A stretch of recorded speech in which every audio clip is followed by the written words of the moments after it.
You take us to Thursday because I don't think you were expecting to share that information.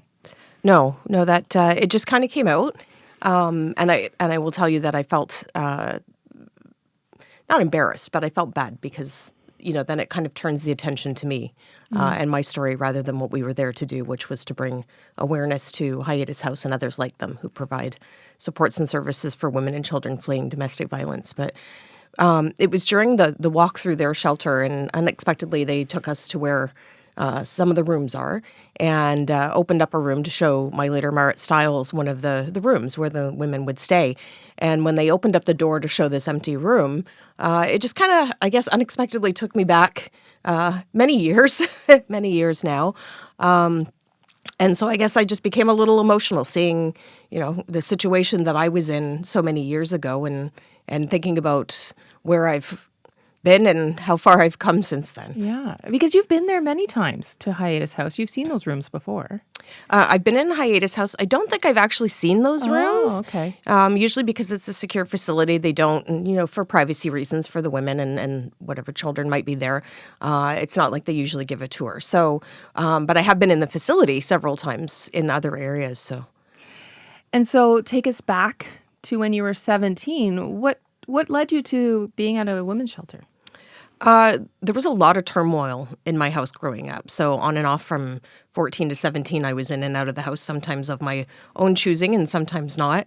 But it really culminated when I was 17. I had a brother who was struggling with an undiagnosed mental illness and had some violent behaviors. And there was one night, there was an argument going on, and I happened to walk in and ask what was going on and was tossed out by him, literally. And it was very clear that at that point it wasn't a place for me to be, but it was also not a place where I was welcome to be for a long time. So there were many years that I didn't speak to anyone in my family once I was out at 17 because I just didn't want anybody to know what was going on with my life at that time. So you get removed from your house, and then what? Then I couch surfed for a while. I had friends, parents who would take me in and let me stay a night or two at their house.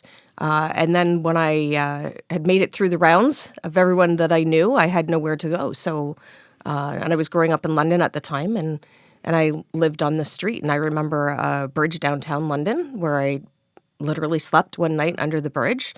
And my boyfriend at the time, now my husband, I kind of put our heads together and started, knocking on doors and making phone calls. And eventually we found a women's shelter who would take me in. There was nowhere else for me to go. At that time, there was a group home for teen boys. There was a group home for teen girls that were pregnant.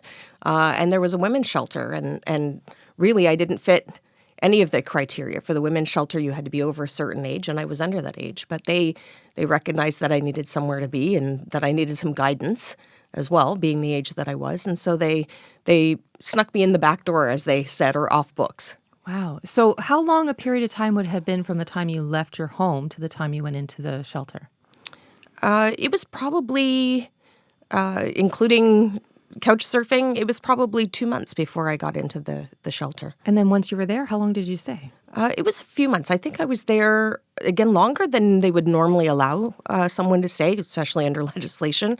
But I think I was there probably about four months or so before I found a family who was willing to take me in, and I slept on their couch in their apartment with they had a small child at the time, and they took me in until I was able to get on social assistance and get an apartment of my own. How did you find that family? The husband worked with my now husband at the time at a furniture store.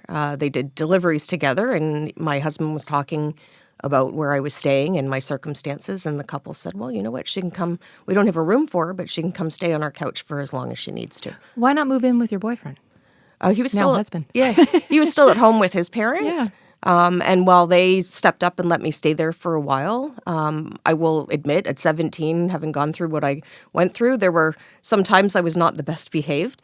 But they did the best that they could under the circumstances for me, and they recognized that I needed to really be self-sufficient. That's the direction it was heading. I wasn't going to go back home, and so I had to get back into school and finish my schooling, get a job, and find my own footing.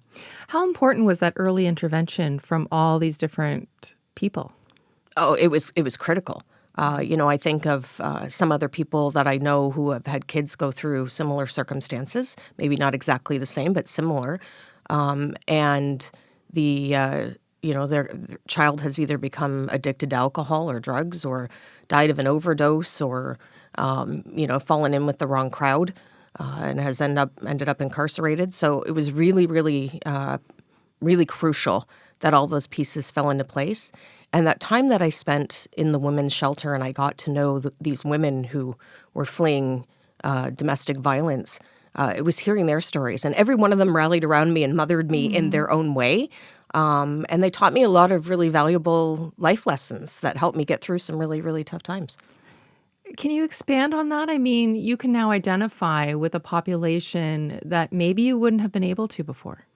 Oh, absolutely. Yeah. Absolutely. The time in me living rough, being homeless, and my time in that shelter specifically, it's like I said, those women taught me not to judge, to hear their stories. Some of those women were in abusive relationships and they had children, and they lost their children because they themselves were being abused. Some of them were struggling with alcohol or drug addiction.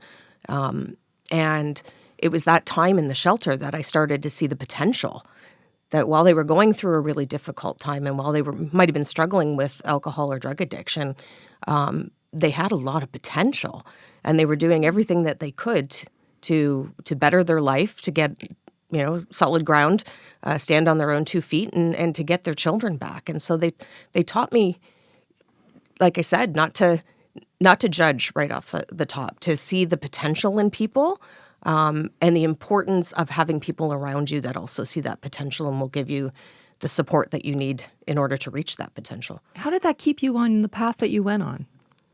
I'm just thinking you could have left there and said, screw the system, and I'm going to do my own thing, which we often see a lot of. You see a lot of that. Yeah. I hear a lot of those stories. But you chose resilience and you chose to do better. How much did those women play a role in that? They played a huge role, not just the women in the shelter, but all the women that worked in that shelter. I think in some ways I did say screw the system, but it really was, they taught me to believe in myself, and they were people who believed in me when I didn't believe in me. And there was hard lessons they learned, that I learned. Like I said, they mothered me while I was there. Yeah. And there were strict rules about living there as well. I mean, there were curfews, and there was rules about no drinking and no doing drugs, and everybody helped out in the kitchen and that kind of, and cleaned. And so there was structure that maybe I had been missing through a chunk of my life. And so that played a big role, a really big role in forming who I am. And I'm not saying I'm perfection by any means, but it played a big role in forming who I am and what my ideals are. How much has your personal story been known by the people around you until now?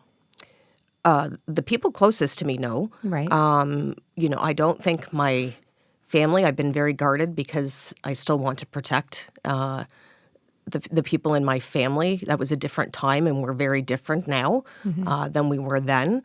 But the people closest to me know. But it's not something that I often talk about, simply because, like I said off the start, it's everybody has a story and everybody has history. Yeah. But in my position, I've always felt like I don't want that to kind of overshadow the things that I'm trying to advance. It's not. I don't want it to always become about me and my story. It's interesting because I think that's a complex some of us have in these positions that we're in. Is you have to insert yourself enough to identify, but you don't want to make it about you. But at the same time, when I listened to the tape, when I heard, it was only, I think, 30 seconds of you saying what had happened to you, it opened up, it drew back the curtain on who Lisa Gretzky is. And it sort of, for me, lined up all the dots. I mean, I've interviewed you for several years. I remember being there on your first day of campaigning with your daughter on the street. And now it sort of makes sense why you get fired up and passionate about the things that you do. Do you see it that way yet, or are you still sort of trying to navigate through your own story? I do see it that way. I do. But I'm still trying to juggle Yeah. talking about, again, not making it about me all the time. When I'm, like I said, when I was at Hiatus House and that came out, I became very concerned that then the story becomes about me. And that is not what the story is about. The story is about the importance of a place like Hiatus House. And we were talking about the need for funding for them. So I don't want my story to overshadow the importance of the work that they do. All right. Well, we have to leave it there. I do appreciate you coming in and being vulnerable and sharing your story. It helps us get to know you a little bit more. Yeah, thanks for having me in.